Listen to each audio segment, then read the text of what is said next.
আজকের পিঠা উৎসব 2026 এই প্রোগ্রামটা আমরা পাইলট প্রোগ্রাম হিসাবে নিয়ে আমরা দেখছি যে তোমরা এবং আমরা কিভাবে উৎসাহিত হই। তো মঞ্চে উপবিষ্ট শ্রদ্ধেয় প্রধান অতিথি, আজকের অনুষ্ঠানে অংশগ্রহণকারী আমার সহকর্মীবৃন্দ এবং শিক্ষার্থীবৃন্দ ও শিক্ষার্থীবৃন্দের সাথে আসা প্রিয় অভিভাবকবৃন্দ, সবাইকে আসসালামু আলাইকুম। ইতিপূর্বে আমাদের পিঠা উৎসব হয়নি। আসলে প্রত্যেকটা উৎসবই আমাদেরকে অনেক কিছু শিখায়।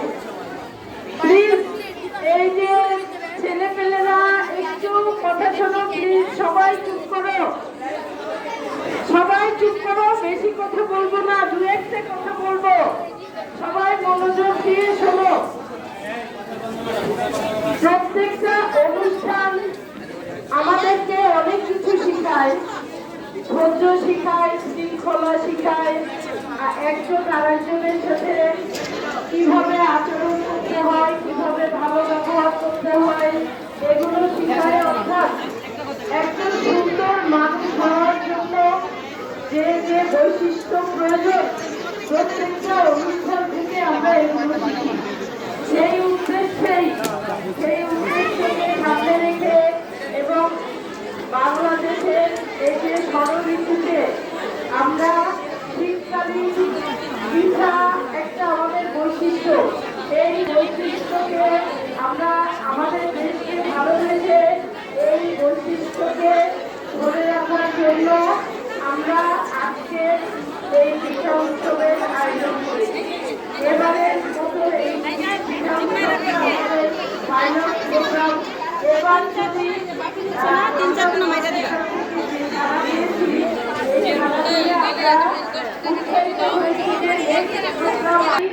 কয়েকদিন খোলা রেখে আবার রমজান মাস, সুতরাং আমরা খুব তাড়াহুড়া করে পিঠা উৎসবের আয়োজন করতে পেরেছি। আমাদের এই আয়োজনকে সাফল্যমণ্ডিত করার জন্য আমাদের যে শিক্ষক মণ্ডলী, আমাদের যে কর্মচারীরা, আমাদের যে শিক্ষার্থীরা, অভিভাবকরা, সবাই তাদের সময়কে উৎসর্গ করে আমাদের অনুষ্ঠানটাকে সুন্দর করার জন্য সময় দিয়েছেন। সবার কাছে আমি কৃতজ্ঞ এবং আমার ভালোবাসা থাকলো সবার কষ্টকে যেন আল্লাহ সাফল্যমণ্ডিত করে দেন। সবাইকে অনেক ধন্যবাদ। আমরা সামনের বছর আল্লাহ যদি আমাদের তৌফিক দেয়, যদি বেঁচে থাকি এবং আমরা যদি এরকম পরিবেশ পাই, তাহলে অবশ্যই আমাদের আগামী দিনের পিঠা উৎসব আরো সুন্দর হবে। আর আমাদের এই উৎসবকে আরো সুন্দর সার্থক করার জন্য আমাদের মাঝে থানা শিক্ষা অফিসার এই যে লিপি আপা এসে পৌঁছেছেন, এটা আমাদের জন্য অনেক সৌভাগ্য। লিপি আপার চিন্তা ভাবনা থেকে বের হয়ে এসেছে, আমরা নেক্সটে আন্তঃজেলা পিঠা উৎসব করব ইনশাল্লাহ। যার যার প্রতিষ্ঠানে পিঠা উৎসব হবে, এখান থেকে ফার্স্ট, সেকেন্ড, থার্ড আবার বিভিন্ন প্রতিষ্ঠানের সাথে আয়োজন করে দেখে একটা প্রোগ্রাম করা যায়, তো দেখব।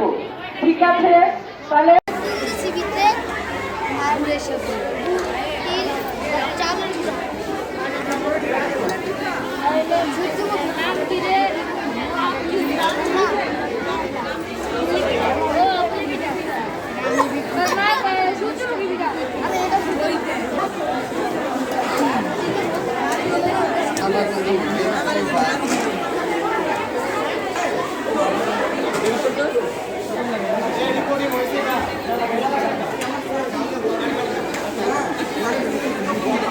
পিঠা 20, হ্যাঁ 20